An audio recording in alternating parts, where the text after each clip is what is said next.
আসসালামু আলাইকুম রহমতুল্লাহ। বাংলাদেশে এখন শিক্ষককে পদত্যাগ করানোর প্রতিযোগিতা চলছে। শিক্ষকদেরকে পদত্যাগ, শরীরে হাত দেওয়া, মারামারির অবস্থা। ওকে, শিক্ষক ভালো না, শিক্ষক খারাপ আমরা জানি।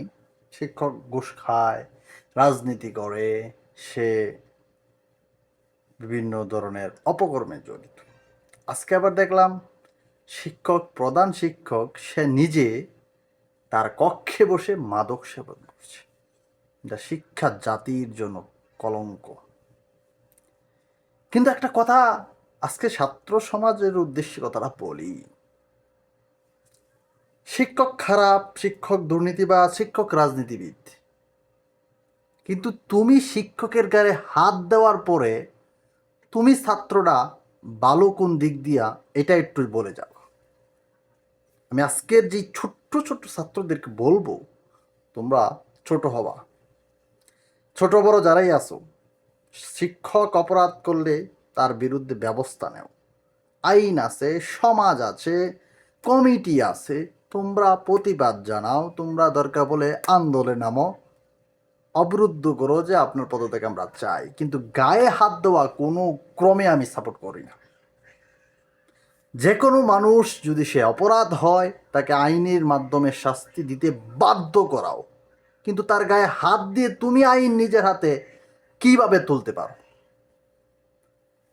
বর্তমান শিক্ষক বেশিরভাগ খারাপ, তারা খারাপ বাধ্য হয়ে এই পর্যায়ে আসতে হয়। কেন?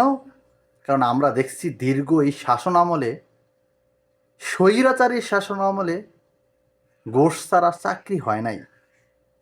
ঘোষ দিয়ে চাকরি নিতে হয়েছে, বেড়ায় বাধ্য হইয়া এটা করছে ওইটা করছে, আবার কেউ উৎসাহ হইয়া করছে, কেউ লোভে পড়া করছে, কেউ খারাপ নেশাগ্রস্ত। খারাপ আছে, ভালো খুব কম। বর্তমান শিক্ষক সমাজে খুব কম ভালো, খারাপও কম ছিল। কিন্তু এই যে মানে তালে পইরা তারা এই পর্যায়ে গেছে। তবে একটা জিনিস আমি বলবো, সেটা হলো তুমি ছাত্র, তুমি হাত তোলো কীভাবে? তোমরা কাউকে, একজন মানুষ স্ট্যাটাসও দিতে পারবে না। একজন শিক্ষক সবার কাছে খারাপ হইতে পারে না। হয়তো একটা শিক্ষক আমার কাছে ভালো, তোমার কাছে খারাপ হইতে পারে, বা আমার বেসের সময় আমার কাছে ভালো ছিল, বা তোমার বেসের সময় সে খারাপ হয়ে গেছে, তাই বলে কি আমি খারাপ বলবো? আমার কাছে তো খারাপ করে নাই সে। তা নিয়েও চলে আমাদের মধ্যে তর্ক বিতর্ক।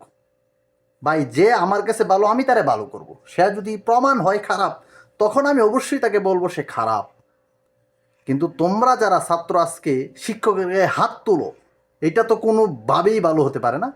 তাহলে তুমি ছাত্র আর শিক্ষকের মধ্যে, ভালো আর খারাপের মধ্যে ব্যবধানটা কি আছে এটা বুঝো। তোমরা যারা আজকে স্টুডেন্ট, যারা ছাত্র, আমি তোমাদেরকে বলি, তুমি তোমার শিক্ষকের গায়ে হাত দেওয়ার পরে তুমি ছাত্র আর শিক্ষকের যে ভালো খারাপের বিষয়টা, সেটার কি ব্যবধান থাকে? না দুজন একরকম হয় না? তখন তো এখন আমি বলতে পারি তুমি ছাত্র হিসাবেই তো কলঙ্ক।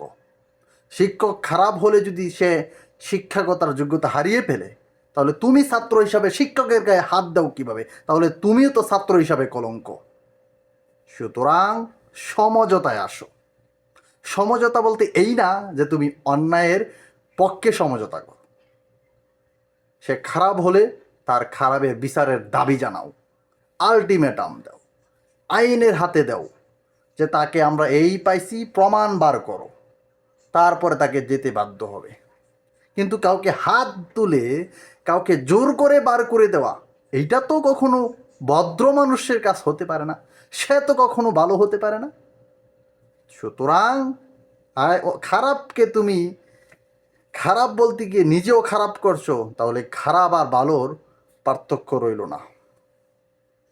আমি বারবার বলবো আমার ছাত্র সমাজকে, যারা এই যে এটি করতেছো, একটু হুঁশিয়ার, একটু সাবধান হও, একটু বিবেচনা করো বিবেক দিয়ে তুমি যেটা করছো সেটা সঠিক কিনা।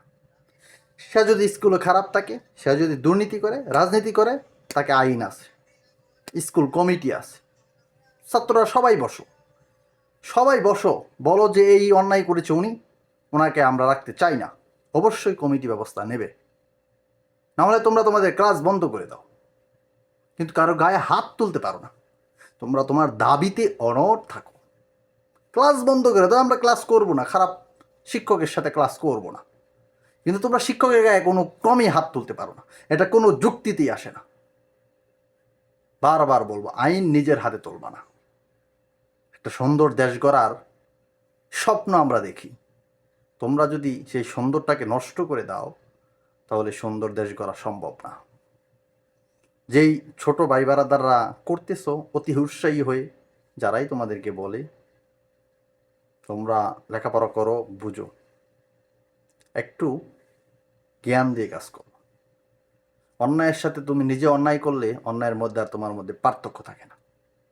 সকলের শুভ বুদ্ধির উদয় হোক, একটা সুন্দর বাংলাদেশ আশা করি। ভালো থাকবেন, সুস্থ থাকবেন, শুভকামনা সবার জন্য।